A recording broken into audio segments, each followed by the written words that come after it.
Assalamualaikum warahmatullahi wabarakatuh.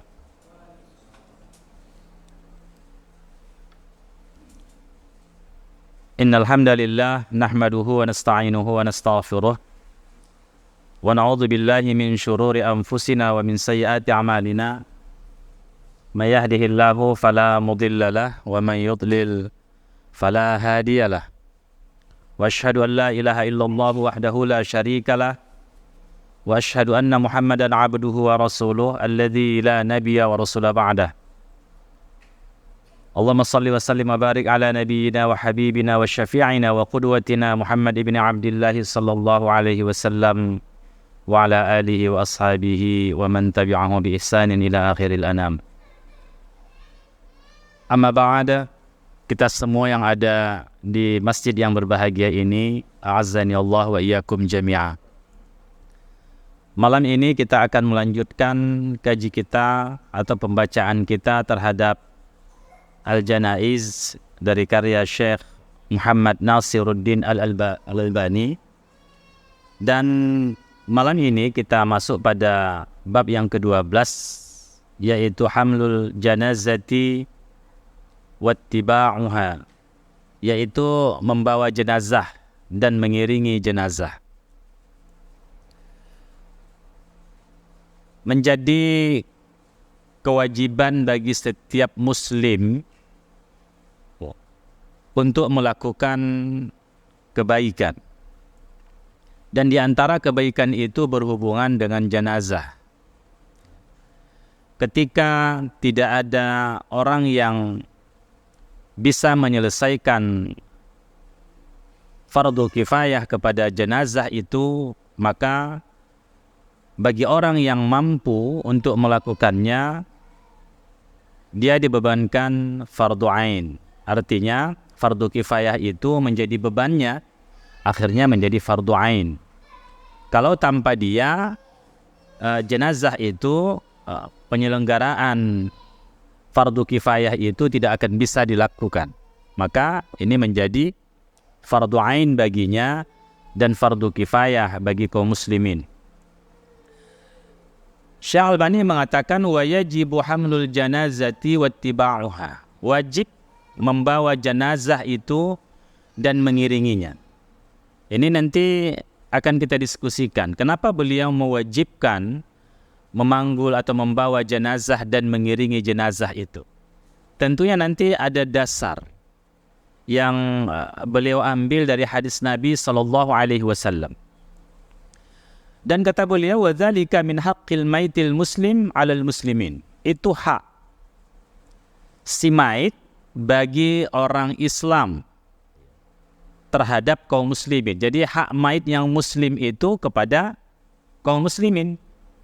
Ada beberapa dalil mendasari Syekh Albani mengatakan demikian. Yang pertama, riwayat dari Imam Muslim, haqqul muslimi 'alal muslim wa fi riwayatin yajibu lil muslim 'ala akhihi. Jadi hak seorang muslim kepada muslim yang lainnya, tapi pada riwayat yang lain dikatakan yajibu lil muslim 'ala akhihi, wajib bagi seorang muslim atas saudaranya, yaitu khamsun, ada 5. Ini sering kita dengar ini ya. Bahkan dulu ada lagunya lagi nih ya, yang bagi-bagi masa-masa lalu yang belum hijrah, iya kan? Ada lagunya lagi ini. Wah, itu beda ya. Itu ikhtanimu khams, ya, ala khams ya. Ini tidak. Biasalah kalau masa lalu ya kan, tapi sekarang kan udah hijrah kan, alhamdulillah. Pertama, raddus salam, menjawab salam. Ini wajib bagi setiap muslim. Ketika diucapkan salam itu, mengucapkan salam itu hukumnya sunnah. Sunnah yang dimaksud di sini tentunya menurut definisi ulama fiqh. Apa definisinya? Masih ingat? Kalau sunnah menurut ulama fiqh, itu dia. Ma yusabu ala fi'lihi wa la yu'aqabu ala tarkihi. diberi pahala orang yang mengerjakannya, tapi nggak berdosa kalau tak dilakukannya. Iya kan? Itu sunnah menurut ulama fiqh. Tapi kalau menjawabnya wajib. Menyampaikannya sunnah, tapi menjawabnya wajib. Kira-kira kenapa demikian dia? Nggak bisa kira-kira Ustaz, ini sudah nas, sudah mansus ini. Kan begitu? Iya, betulnya itu. Kita nggak menggugat itu. Apa hikmah di sebalik itu? Mana lebih sakit rasanya? Orang tidak mengucapkan salam kepada kita tatkala bertemu, daripada ketika kita mengucapkan salam orang tak menjawab. Mana kira-kira yang lebih sakit ke hati menusuk begitu? Assalamualaikum gitu. Dia diam saja dia kas. Itu Waalaikumsalam warahmatullahi wabarakatuh. Lebih sakit hati kita mengucapkan itu sunnah hukumnya. Iya. Ini contoh kan begitu. Tapi kalau salam kan wajib dijawab kan begitu kan. Walaupun contoh dia. Iya. Jadi ikhwah yang dirahmati Allah Subhanahu wa taala, makanya diwajibkan menjawab salam itu. Sementara menyampaikannya atau memulainya adalah sunnah. Wa iyadatul marid, yaitu mengunjungi orang sakit. Ini wajib ini. Wajibnya ini apakah wajib ain atau kifayah? Kalau ada ikhwan kita sakit, tetangga kita sakit, iya kan? Wajib, kata Nabi, hakul muslim ala muslim. Hak muslim kepada muslim yang lain. Dalam riwayat yang lain diperjelas lagi, yajibu alal muslim ala akhihi. Wajib bagi seorang muslim terhadap saudaranya. Ini wajib apa ini? Fardu ain atau fardu kifayah? Fardu kifayah. Kalau fardu ain misalnya sakitlah seseorang, datang sekampung, coba bayangkan itu. Iya kan? Ini bermasalah juga bagi keluarga nanti ini. Bayangkan kalau teh manis iya kan dihidangkan, 500 orang sekampung itu 500 gelas, berapa kilo itu? Udahlah awak ini sakit kan begitu kan? Tak bekerja kan begitu. Datang sekampung 500 orang. Coba. Ini fardu kifayah. Dalam perspektif ini, sudut pandang ini, fardu kifayah. Wa iyadatul marid, mengunjungi orang sakit. Tapi kadang-kadang begini pula, fardu kifayah ini udahlah si fulan aja nanti, si fulan aja. Akhirnya tak ada yang menjenguk. Ditunggu-tunggu nggak ada yang menjenguk, nggak ada yang berikan kabar gembira kepadanya, nggak ada yang memberikan nasihat kepadanya. Karena orang sakit ini kan perlu diberikan nasihat, dia kan?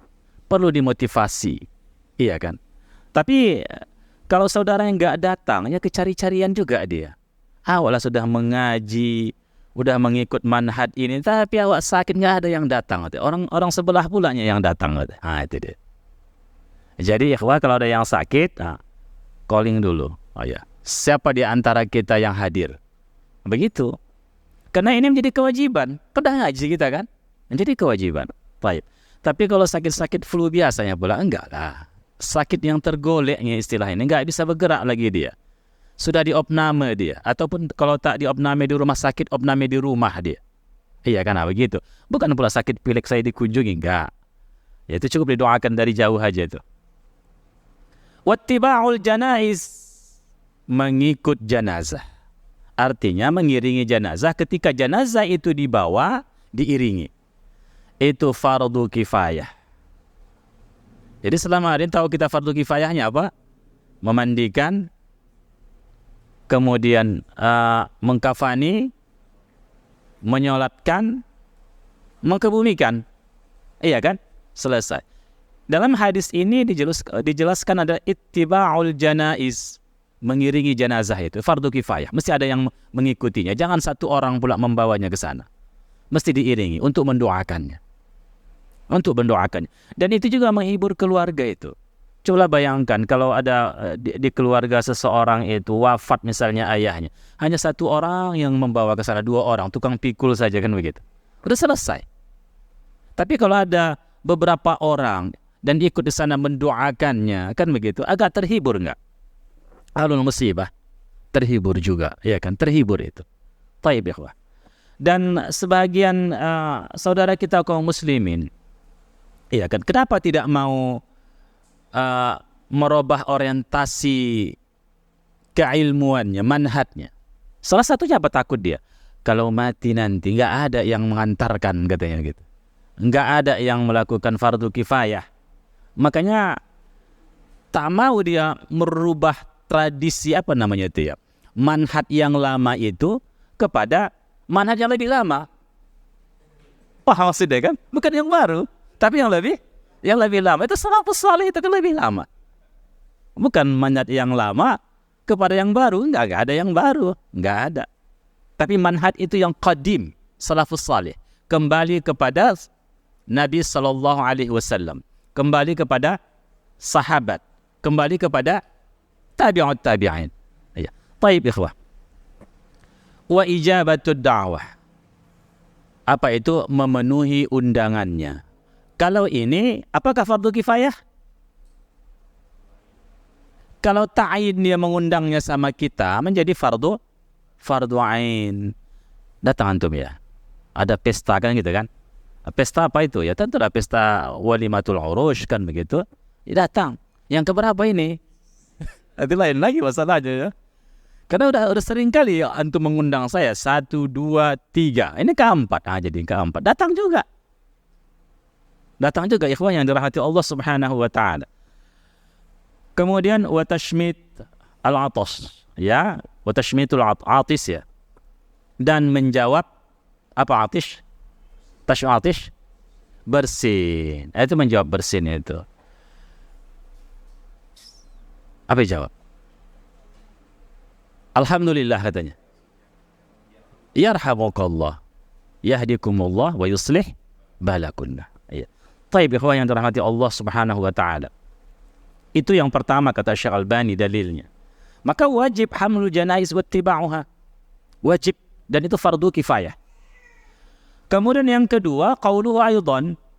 Ini perspektifnya Syekh Muhammad Nasirul Albani, tapi pandangan ini, sudut pandang ini dan pendapat ini berdasarkan dalil, hadisnya sahih. Yang kedua, audul marid wattabi'ul janaiz tuzakkirkum al-akhirah. Kunjungi kamu, datangi kamu orang-orang yang sakit di antara kamu. Kemudian iringi jenazah saudara-saudara kamu. Dan itu akan mengingatkan kamu pada kematian. Kalau dilihat orang sakit, ada hikmah sama kita enggak? Selain Allah menggugurkan dosa kita, pahala bagi kita, ada enggak manfaatnya bagi kita? Ada. Ini kawan ini dulu sehatnya luar biasa, atlet. Kan tiba-tiba sakit. Begitu kuatnya dia mengangkat besi, mengangkat beban itu sampai berapa kilogram, ratus kilogram kan begitu kan. Tapi terduduk juga. Iya kan. Jadi peringatan bagi kita yang sehat ini pun begitu juga. Satu saat kita akan sakit. Jarangnya orang tak ada pernah sakit kan. Pada umumnya semua kita pernah merasakan sakit itu. Dan itu kan bahagian dari karunia Allah. Apalagi kalau demam. Demam itu membakar dosa-dosa kita. Tapi jangan pula diminta demam tuh kan. Nanti tak sabar pula kita kan begitu. Lain masalahnya ya. Tapi sakit itu menggugurkan dosa-dosa kita ikhwah. Karena itulah Allah Subhanahu wa taala kadang-kadang ya memberikan penyakit kepada hambanya supaya sadar dia bahwasanya tubuhnya itu bukan dia yang mengendalikan, tapi ada pengendalinya, Allah Subhanahu wa taala. Kalau sehat kata Allah maka sehat, kalau sakit kata Allah sakitlah dia. Allah utus ke situ kuman, Allah utus ke situ virus, kepada dirinya virus sakit. Iya kan? Tapi ikhwah yang dirahmati Allah Subhanahu wa taala, ketika ada teman kita yang sakit, maka dikunjungi, dan itu tadi fardu kifayah. Fardu kifayah. Wattabi'ul janaiz, maka iringi kamu janaiz, tuzakkirkumul akhirah, itu mengingatkan kamu pada kematian, pada hari akhirat. Kita iringi jenazah itu, kita pun akan berpikir satu saat kitalah yang akan dibawa oleh orang, dan dan di belakang kita akan diiringi oleh saudara-saudara kita. Itu akan terjadi begitu ikhwah. Akan terjadi seperti itu. Hanya giliran saja, hari ini si fulan, besok si fulan yang lain. Besoknya si fulan yang lain. Kapan Ustadz katanya? Insya Allah nanti. Iya kan begitu. Jadi si fulan. Akhirnya apa? Kita pada saat tertentu kita yang akan digotong oleh dipikul oleh orang ke dalam kubur itu. Hari ini kita menyaksikan, ya kan, saudara-saudara kita orang dimasukkan ke liang lahat. Tapi nanti kita akan dilihat orang ke liang lahat. Betapa gelapnya kubur, betapa sempitnya kubur itu akan kita rasakan. Akan kita rasakan, ikhwah yang dirahmati Allah Subhanahu wa taala. Kemudian wattiba'uha ala martabataini, mengikut jenazah itu ada dua martabat. Ada dua tingkatan. Yang pertama, ittiba'uha 'inda ahliha hatta shalah 'alaiha. Itu yang pertama. Jadi mengiringi jenazah itu sehingga dia disalatkan, karena dulu itu biasanya di zaman Nabi ada tempat khusus salat jenazah, bukan di rumah. Sekarang ini ya sebahagian mensalatkan di rumah, karena dulu rumah di zaman Nabi itu nggak besar-besar macam rumah kita. Rumah Nabi itu hanya berapa meter saja, kamar, kemudian ada ruangan sedikit, kemudian setelah itu di depan itu ada serambi yang ditutup tapi tak pakai atap. Kira-kira begitulah rumah Nabi SAW. Ada ruangan di depannya sedikit. Jadi ikhwah yang dirahmati Allah, maka biasanya ada tempat-tempat untuk mensalatkan jenazah atau mensalatkannya nanti di kuburan. Jadi yang martabat yang pertama, ittiba'uha 'inda ahliha hatta shalah 'alaiha. Itu martabat yang pertama, mengiringi jenazah itu sampai ke tempat salat. Tapi hatta salah di sini apa maksudnya? Intihaul ghayah atau ibtidaul ghayah? Udah sampai kita pun pulang tak ikut salat, begitu? Tak begitu juga, ikhwah. Ini intihaul ghayah. Artinya apa? Sampai ke tempat salat itu kita iringi dia dan kita salatkan dan kita pulang. Itu martabat yang pertama. Bukan berarti sampai tempat salat itu pulang. Tak begitu pula. Tak begitu, ikhwah ya. Jangan pula salah paham kita. Karena hatta itu maknanya memang hingga. Tapi ada ibtidaul ghayah dan intihaul ghayah. Kalau ibtidaul ghayah sampai batasnya sudah selesai. Kalau intiha sampai habis. Artinya kita ikut mensalatkan jenazah di situ. Wal ukhra, dan yang lainnya, artinya yang kedua ini ya, ittiba'uha min 'indi ahliha hatta yufraghu min dafniha. Jadi mengikutinya, mengiringi jenazah itu dari rumahnya, dari ahlul musibah sampai diselesaikan mengkebumikannya, menanamnya. Sampai diselesaikan mengkebumikannya. Jadi termasuk juga di intihaul ghayah juga, bukan ibtidaul ghayah. Artinya apa? Kita ikut melihat jenazah itu dikebumikan. Bagaimana dia dimasukkan ke lahat. Bagaimana dia ditimbun dengan tanah. Kita lihat. Bagaimana dia habis dia ditimbun oleh gundukan tanah itu dan dia berada di bawah, kita sedang berada di atas. Tapi saatnya pula nanti ada orang-orang yang akan berada di atas dan kita di bawah. Jadi itulah hikmah terbesar di antara kalau kita ittiba'ul janaiz itu, mengiringi jenazah sampai ke kuburan itu. Itu perlu, ikhwah. Karena kenapa demikian? Karena kalau kita nih tidak teringat dengan kematian, agak kurang kontrol kita, rem kita dalam hidup ini. Tapi kalau selalu kita mengingat kematian, akan menjadi rem bagi kita. Karena ada sebuah kesadaran yang akan muncul bagi kita. Kalau kita juga seperti itu, ikhwah. Seperti itu. Kita juga akan mati, pasti itu. Tak ada eksepsional, nggak ada pengecualian. Semua orang akan mati. Kullu nafsin dha'iqatul maut. Ya pasti kita mati semua. Iya. Hari ini sehat, nampak segar bugar, barulah kemarin. Iya kan? Si fulan itu ketika ceramah kita senyum-senyum dia, khusyuk kali dia, tapi udah ditelepon, inna lillahi wa inna ilaihi raji'un. Tak tahu kita, ikhwah. Karena sikit saja ini. Kita nih berhenti jantung nih, tersumbat, nafas itu tidak bisa diproduksi, diolah ke paru-paru ini, selesai, megap. Selesai, ikhwan. Jantung itu pun begitu juga, tersumbat itu enggak bisa dimompa darah, selesai. Enggak tahu kita apa yang sedang berproses dalam tubuh kita ini. Seberapa banyak kolesterol kita? Enggak tahu, tiba-tiba saja selesai. Tiba-tiba saja naik. Na'udzubillah, summa na'udzubillah. Selesai. Iya kan? Oleh sebab itulah ikhwah yang dirahmati Allah Subhanahu wa taala, makanya itu memunculkan kesadaran bagi kita. Maka ada seorang hukama mengatakan, "Sahih syamir dzakiral mauti fanisyanuhu dhalalun mubin." Sahih artinya ya sahibi. Wahai sahabatku, syamir wala tazal. Ingat, jangan pernah lupa dzakiral maut, yaitu mengingat kematian. Kenapa? Fanisyanuhu dhalalun mubin. Orang yang melupakan kematian dia akan tersesat, ikhwah. Dia merasa dia hidup selama-lamanya. Tapi kalau sering melihat kematian, maka dia akan sadar kalau dia akan wafat. Baik. Wa kullun minhuma fa'ala Rasulullah sallallahu alaihi wasallam. Keduanya itu pernah dilakukan Nabi. Artinya apa? Mengiringi dari rumah sampai ke tempat salat dan disalatkan oleh Nabi. Salah satu, bukan bahasanya kebanggaan, tapi bukan kebanggaan artinya. Kebahagiaan para sahabat itu ketika Nabi mau mensalatkan jenazah itu. Karena doa Nabi kan diistijabah oleh Allah Subhanahu wa taala. Iya. Tapi itu yang tidak kita dapatkan hari ini. Sahabat mendapatkan itu. Mereka wafat disalatkan oleh Nabi sallallahu alaihi wasallam. Maka mereka seperti hadis yang akan kita baca ini, ketika ada orang wafat mereka sampaikan kepada Nabi.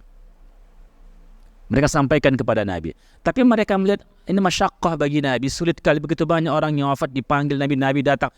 Jadi sibuk kali Nabi dengan itu. Karena urusan Nabi kan banyak sekali. Mengurus kaum muslimin yang ada di kota Madinah itu. Ya.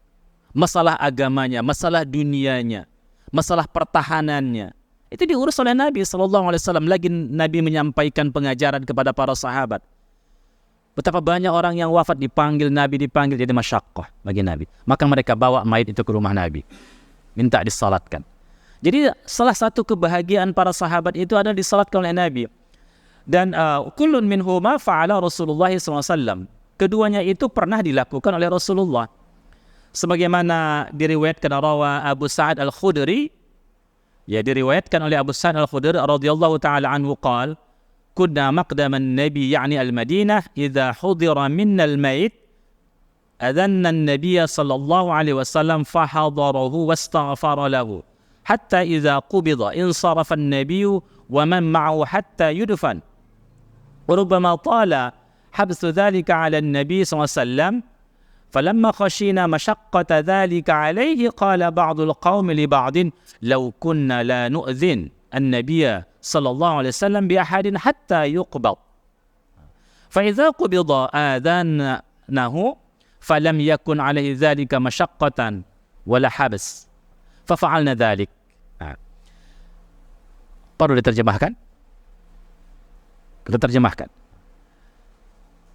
Kami dulu bersama Nabi di Madinah, ketika hudira minnal mayit, dibawa kepada kami ada mayit, dibawa kepada kami mayit, atau sampai informasi kepada kami mayit, kami sampaikan itu kepada Nabi. Fahadarahu, maka Nabi pun menghadirinya, mendatangi jenazah itu. Wastaghfara lahu, dan Nabi memintakan keampunan bagi jenazah. Yang luar biasa ikhwah para sahabat ya, dihadiri Nabi untuk salat, dimintakan Nabi keampunan kepada Allah atas dosanya. Hatta idza qubida insarafa an-nabiy sallallahu alaihi wasallam wa man ma'ahu hatta yudfan. Jadi Nabi sallallahu alaihi wasallam itu mendatangi si mayit dan mengiringi jenazahnya sehingga dikebumikan, yudfan, dikebumikan si mayit itu. Tapi terkadang masa waktu yang cukup panjang menanti untuk dikebumikan, kami takut ya bahwasanya itu akan masyaqqah bagi Nabi. Nabi mendapatkan kesulitan atas hal itu. Maka sebahagian mengatakan terhadap sebagian yang lain, bagaimana kalau kita tidak beritahu kepada Nabi tentang kewafatan sehingga diselesaikan sudah fardu kifayahnya, maksudnya sudah diselesaikan memandikannya, mengkafaninya, baru kita bawa kepada Nabi, baru kita sampaikan kepada Nabi sallallahu alaihi wasallam. Jadi kalau yang tadi dari awal Nabi menunggu di situ, dimandikan, dikafani, kan banyak lama waktu itu. Sementara Nabi waktunya itu dibutuhkan untuk mengurusi kaum muslimin. Jadi ada yang berinisiatif, bagaimana kalau sudah diselesaikan, tinggal mensolatkannya baru dikasih tahu kepada Nabi, dan Nabi menghadirinya. Jadi seperti itu, ikhwah. Kemudian kan semakin banyak juga yang wafat. Nabi juga semakin banyak, semakin berkembang kaum muslimin, dakwah kaum muslimin. Banyak sekali urusan Nabi SAW, ya, untuk mengurusi ma'isyah kaum muslimin, mengenai keamanan, dan seterusnya. Maka sebahagian mengatakan, bagaimana kalau kita bawa saja si mayit ini ke hadapan Nabi, ke rumah Nabi. Di sana disolatkan Nabi, dari situ baru dibawa ke Baqi. Baru dibawa ke mana? Ke tempat perkuburan, maqbirah. Kemudian itulah yang mereka lakukan sampai kata para sahabat itu pada era terakhir. Mereka mengatakan bahwasanya fakana dzalikal amru ilal yaum. Itulah yang dilakukan sampai hari ini katanya. Mengkisahkan peristiwa ini. Jadi ikhwah yang dirahmati Allah Subhanahu wa taala, itu tadi menjadi sebuah kebahagiaan bagi para sahabat kalau Nabi mensalatkannya. Taib. Kemudian wala syakka fi anna al-martabatal ukhra afdalu minal ula. Tak diragukan lagi, dari dua tadi martabat tadi, mana yang lebih utama? Apa martabat yang pertama? Membawa dari rumah sampai ke tempat salat. Martabat yang kedua, dari rumah sampai dikebumikan, hatta yudfan. Maka martabat yang kedua ini lebih utama. Ya. Man syahidal janazata wa fi riwayatin min baitiha wa fi riwayatin man ittaba'a janazata muslimin imanan wa ihtisaban hatta yusalli alaihi falahu qirat. Maka siapa yang menyaksikan jenazah, mengunjungi atau mendatangi jenazah, kemudian dia mengikuti, dalam riwayat yang lain dikatakan dia mengikuti jenazah muslim itu karena iman dan ihtisab, karena keimanan kepada Allah Subhanahu wa taala dan perhitungannya terhadap hari akhirat, sehingga disalatkan, sehingga mayat itu disalatkan, tentunya dia ikut mensalatkan si mayat itu, falahu qirat. Maka pahalanya berapa? 1 qirat. Faman syahidaha hatta yudfan wa fi riwayatin al-ukhra yufragh minha falahu qiratani minal ajri. Tapi kalau siapa yang mengunjungi jenazah itu sehingga dikebumikan, diiringinya sampai ke kuburan, kemudian diselesaikan fardu kifayahnya, falahu qiratani, maka baginya 2 qirat. 2 qirat. Apa itu qirat? Qila ya Rasulullah, wahai Rasulullah, wa mal qiratani, apa itu 2 qirat? Qala, Nabi menjawab, mislal jabalainil azimaini, seperti 2 bukit, 2 gunung yang besar, itu pahalanya. Wa fi riwayatin ukhra kullu qirat mithla Uhud. Setiap 1 qirat itu seperti besarnya gunung Uhud. Antum pernah lihat gunung Uhud? Iya. Betapa besarnya gunung Uhud itu. Itu gunung batu, bukit batu, ikhwah. Seperti itulah pahala orang yang mengantarkan jenazah. Kalau sampai dikebumikan 2 qirat. 2 qirat. Itulah memberatkan timbangannya nanti di mizan. Jadi kalau antum mau berat-berat timbangannya, sering-sering ya mengunjungi orang yang kena musibah seperti ini, ikut mengantarkannya, ikut mensalatkannya, kemudian ikut mengkebumikannya. Ya. Baik ikhwah yang dirahmati Allah Subhanahu wa taala, pahalanya bukan tanggung-tanggung ikhwah. Sampai 2 qirat. Kalau hatta yudfan. Ketika sudah selesai dikebumikan, kita berada di situ. Tapi sebagaimana yang kita bahas kemarin ya, pernah kita bahas, kalau tidak diselenggarakan sesuai dengan sunnah, cukup setelah dikebumikan kita doakan, kita pulang. Jangan pula ikut-ikut yang lain-lain pula, karena kalau tidak ada contoh dari Nabi, hilang qiratnya. Takut kita hilang qirat, 2 qirat itu. Iya kan, kenapa? Karena yang dilakukan itu tanpa contoh dari Nabi, disebut Nabi sebagai bid'ah. sebagai bid'ah. Dan itu ikhwah, orang yang melakukan bid'ah berdosa enggak? Dosa kecil atau dosa besar? Dosa besar. Baik. Oleh sebab itulah, sudah capek-capek, udah dapat tadi 2 jabal, akhirnya hilang. Hilangnya seperti kena bom pula lagi, sampai ke bawah begitu. Terutang lagi jadinya. Iya kan? Oleh sebab itu, maka ikuti saja petunjuk Nabi, sunnah Nabi bagaimana. Kita antarkan, kita doakan. Sudah selesai. Dan kita pulang. Iya. Baik. Berikutnya, apa kata Syekh Albani? وَهَذَا الْفَضْلُ فِي اتِّبَاعِ الْجَنَازَةِ. Keutamaan dalam mengikut jenazah ini, innama huwa lirrijali dunan nisa. Itu bagi siapa? Bagi laki-laki dan tidak bagi perempuan. Lidahyin Nabi sallallahu alaihi wasallam lahunna an ittiba'iha. Karena ada larangan dari Nabi sallallahu alaihi wasallam, ya, untuk mengikuti jenazah itu. Tapi kata Syekh Albani, wa huwa nahyut tanzih, tidak tahrim. Ya. Jadi dilarang oleh Nabi sallallahu alaihi wasallam, tapi tak sampai pada lit tahrim, tapi tanzih. Ya, tanzih. Tapi masuk dalam larangan Nabi sallallahu alaihi wasallam. Faqad qalat Ummu Atiyah radhiyallahu taala anha. Jadi Ummu Atiyah itu meriwayatkan, kunna nunha wa fi riwayatin nahana Rasulullah sallallahu alaihi wasallam, kami dulu dilarang. Dalam riwayat yang lain dikatakan Rasulullah melarang kami anittiba'il janaiz, yaitu mengiringi jenazah, yaitu bagi para wanita. Wala yajuzu an tattabi'al janaiz bima yukhalifu syariah. Itu yang pertama, yang mengiringinya adalah laki-laki. Yang kedua, wala yajuzu, ya, dan tidak boleh an tattabi'al janaiz, atau ayat tabi'al janaiz, tattabi'ala ya, karena dia janaiz itu jamak taksir, maka muannas ya.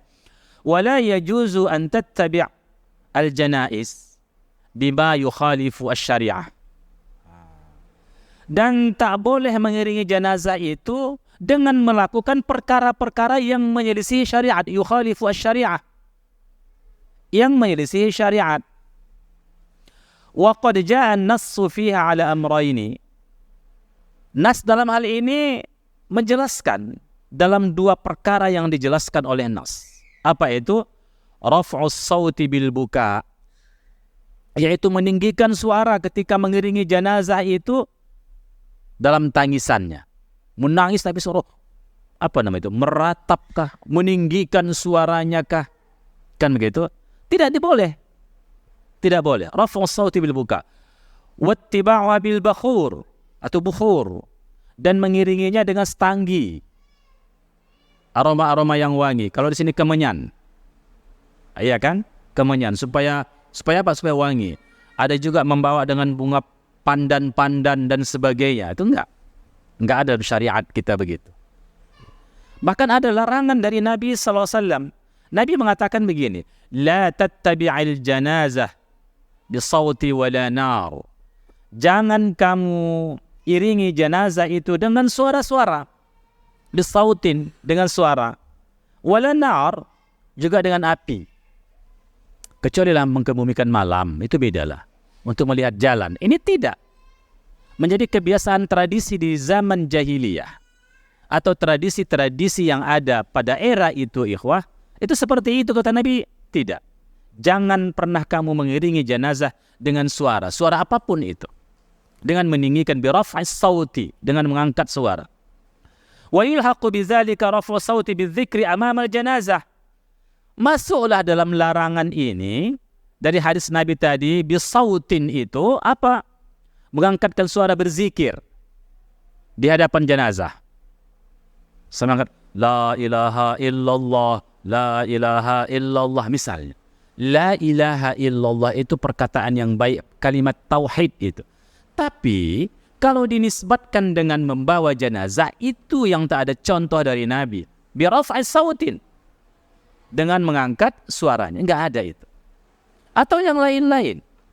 Seperti misalnya Al-Fatihah, atau membaca zikir-zikir sambil mengiringi jenazah itu. Subhanallah, walhamdulillah, wala ilaha illallah, wallahu akbar. Yang biasa dibaca orang tawaf, yang biasa dibaca orang sa'i. Tak begitu. Tak itu tempatnya ikhwah yang dirahmati Allah subhanahu wa ta'ala. Ya. Jadi kata Syekh Albani, wa yulhaqu bidzalika ya raf'u sautin bidzikri amama al-janazah li'annahu bid'atun.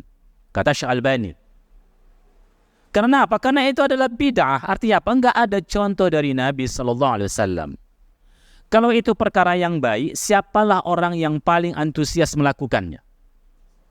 Tentu Rasul. Setelah Rasul, para sahabat, mereka tidak mau ketinggalan sedikit pun. Nanti ada kasus Ibnu Umar ya, tentang masalah ini. Dia tidak mengiringi jenazah. Habis waktu ya? Belum ya? Kita lanjutkan. Nanti kalau mau habis bilang ya. Ini masih sepertiga pun belum ada ya. Seperempat belum ada ini.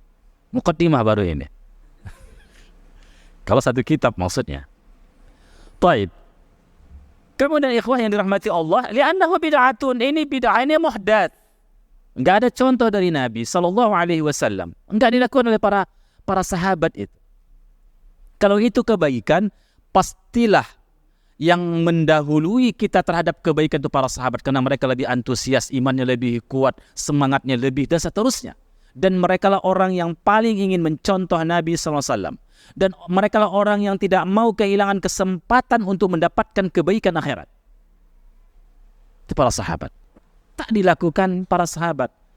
Wali qawli Qais bin Ubbad ini ya. Karena ashabun Nabi sallallahu alaihi wasallam adalah sahabat-sahabat Nabi sallallahu alaihi wasallam yakrahuna raf'as sauti 'indal janaiz. Mereka membenci mengangkat suara ketika mengiringi jenazah atau di sisi jenazah itu. Mengangkat suara enggak boleh ikhwah yang dirahmati Allah Subhanahu wa taala. Ada orang mengatakan yakrahuna sekan makruh aja. Makruh itu kan kalau dilakukan tak berdosa, ditinggalkan berpahala. Kan begitu. Kata yakrahuna yang diucapkan oleh tabi'in itu bukan makruh yang seperti yang kita pahami hari ini, karena kata makruh waktu itu belum terlembaga pendefinisiannya seperti yang dilembagakan pada abad kedua. Dibagi hukum taklifi kepada 5, ada wajib, ada haram, ada sunat, ada makruh, ada mubah. Itu belakangan baru muncul pembagian itu.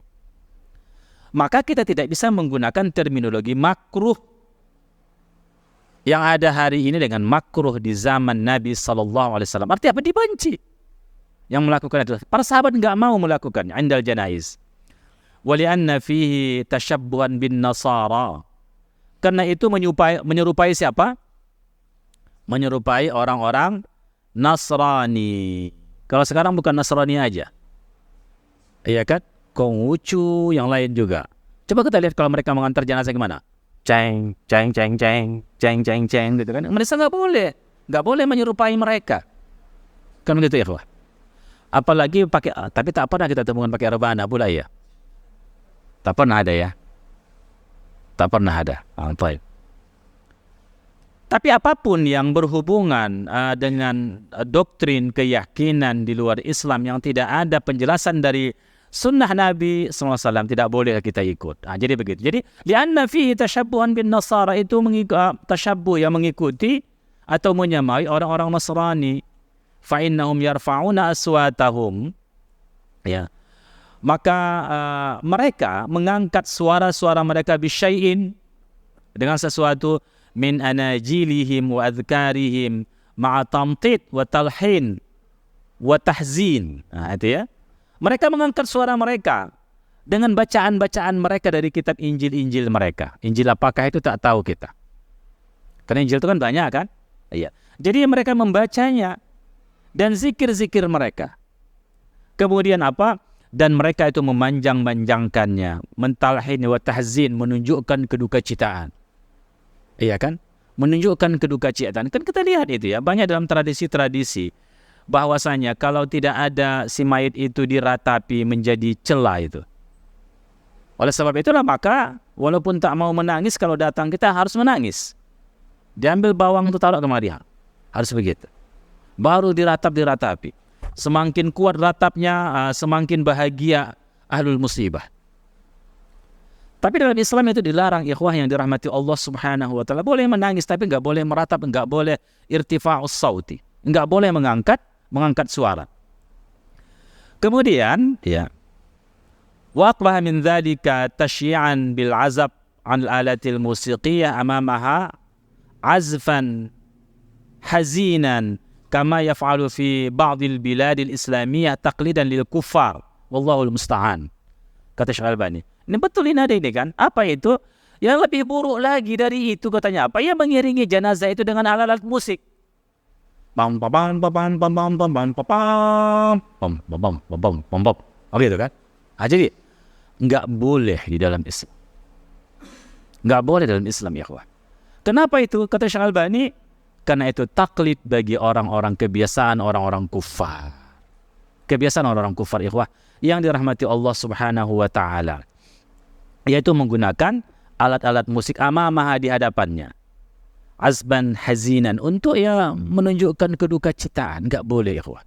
Enggak boleh. Kama yaf'alu, sebagaimana dilakukan oleh sebahagian negara-negara Islam, tapi taqlidan lil kuffar, itu mengikut orang-orang kafir. Azan itu 2 menit lagi ya. Wa qala al-Imam An-Nawawi, Imam An-Nawawi mengatakan dalam kitab Al-Adhkar. Siapa Imam Nawawi ikhwah? Salah seorang ulama muhaqqiq dalam madhab Syafi'i. Ini kitabnya ada Al-Adhkar. Ya, tentang zikir-zikir. Apa kata beliau? Wa'alam anna as-shawab wal mukhtar. Ketahuilah bahwasanya yang benar dan yang terpilih pendapatnya, wa ma kana 'alaihi salaf radhiyallahu taala anhu, apa yang dilakukan oleh salaf, semoga Allah meridhai mereka, as-sukutu fi halis sir ma'al janazah, yaitu diam ketika berjalan mengiringi jenazah. Itu kata Imam An-Nawawi ikhwah. Iya. Dia tidak sarankan untuk berzikir kuat-kuat dan sebagainya, tidak. Fala yarfa'u sautan, fala yarfa'u saut biqira'ati, atau fala yurfa'u sautun biqira'atin. Maka tidak diangkat suara untuk membaca apapun itu, Al-Fatihah kah, Al-Baqarah kah? Iya kan? Al-Baqarah itu kan panjang itu ya kan? Jadi mulai Alif Lam Mim dzalikal kitabu la raiba fihi hudal lil muttaqin sampai juz 3, awal juz 3. 4 lembar dari juz 3. Bayangkan itu panjangnya itu. Itu melambat-lambatkan si maid pula itu nanti jadinya, iya kan? Kemudian wala dzikrin, dan juga tidak zikir, wala ghairi zalik, tidak yang lain-lainnya. Kata siapa itu? Kata Imam An-Nawawi. Dia bukan tanggung-tanggung, Imam Nawawi itu muhaqqiq dalam mazhab Syafi'i. Ada perbedaan pendapat, kemudian dialah yang membenarkannya. Baik, ikhwah yang dirahmati Allah, sudah sampai di sinilah rupanya takdir kita mengaji pada malam ini. Karena waktu sudah masuk, insyaallah kita akan sambung ini pada kesempatan yang akan datang. Ingat ya, kita di halaman 39 ya. Iya. Ikhtisar dari mukhtasar dari Al-Janaiz. Jadi ada 2 kitab yang di Al-Albani, ada mukhtasar, ada memang kitab yang panjang ya. Subhanakallah bihamdik, asyhadu an la ilaha illa anta astaghfiruka wa atubu ilaik. Wassalamualaikum warahmatullahi wabarakatuh.